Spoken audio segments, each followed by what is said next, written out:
Troisième équation, sinus carré x moins racine de 3 sur x, moins 9 carré est égal à 0, dans l'intervalle moins pi et pi.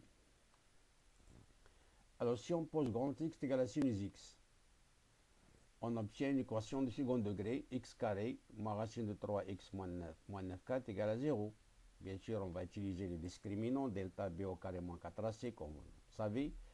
Donc c'est au carré c'est 3, moins, avec le moins c'est plus, 9, car fois 4 c'est 9. Donc c'est 12. Alors x est égal à moins b plus racine de delta sur 2a, donc c'est racine de 3 plus la racine de 12, c'est 2 racines de 3, sur 2 fois a c'est 1, donc c'est 3 racines de 3 sur 2, ou bien racine de 3 moins 2 racines de 3 sur 2, ça reste moins racine de 3 sur 2. Or, grand X c'est quoi? Grand X c'est sinus X, c'est-à-dire que sinus X est égal à 3 racines de 3 sur 2. Ça n'appartient pas à l'intervalle moins 1, 1 parce que le sinus est compris entre moins 1 et 1. Donc cette égalité, c'est impossible. Pour l'autre, sinus x est égal à moins racine de 3 sur 2. Bien sûr, il appartient à l'intervalle moins 1, 1. Et sinus de x est égal à moins racine de 3 sur 2.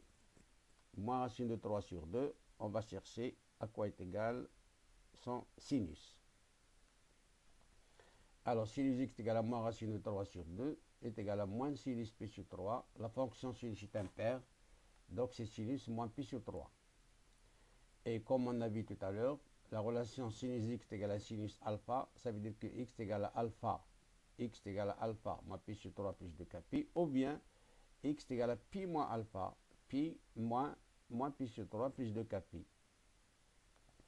Donc x est égal à moins pi sur 3 plus 2 pi, ou bien x est égal, là on va réduire en même dénominateur, moins avec le moins c'est plus, 3 plus 1 c'est 4 pi sur 3 plus 2 pi, k appartenant à z. Et on va encadrer ces deux nombres-là entre moins pi et pi. Voilà. Celui-là ici, l'autre aussi, et là. On va faire sortir le moins pi sur 3 à gauche et à droite avec plus pi sur 3 moins pi c'est moins... Oui, on va simplifier par pi aussi. Ça donne moins 2 tiers. Il reste à l'intérieur de k. Et là, pi plus pi sur 3, c'est 4 pi sur 3. On va simplifier par pi, il reste 4 tiers. Là aussi, on va simplifier par pi d'abord, puis faire passer le 4 tiers à gauche. Donc, moins 1, moins 4 tiers, ça fait moins 7 tiers. À droite, 1, moins 4 tiers, ça donne moins 1 tiers. Donc, on va diviser là par 2 et là par 2. Donc, ça donne moins 2 sur 2 fois 3, donc simplifié par 2, ça reste moins 1 tiers. Là, on va diviser par 2, ça reste 2 tiers. Là, c'est moins 7 sixièmes. Et là, c'est moins 1 sixième. Alors, entre moins 1 tiers et 2 tiers, il y a une seule valeur qui appartient à z. Pour k, c'est 0.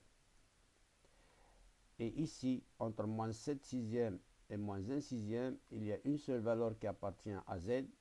Bien sûr, k appartient à z, c'est k égale à moins 1. Donc, pour k égale à 0 pour la première, on remplace ici k par 0, il reste moins pi sur 3. Et pour le deuxième, celui-là, si on remplace x par k par moins 1, alors ça donne moins 2 pi, ça fait moins 6 pi, plus 2, ça fait moins 2 pi sur 3. Voilà. Donc k est égal à moins 1, la seule valeur. On va la remplacer ici, ça donne 4 pi sur 3, plus 2 fois moins 1 fois pi, ça donne finalement moins 2 pi sur 3. Et par suite, l'ensemble des solutions de cette équation-là, dans l'intervalle moins pi et pi, c'est moins 2 pi sur 3 et moins pi sur 3. Alors, dernier exercice, tangente x plus pi sur 6 est égal à racine de 3 dans R. Alors, racine de 3, c'est la tangente de pi sur 3.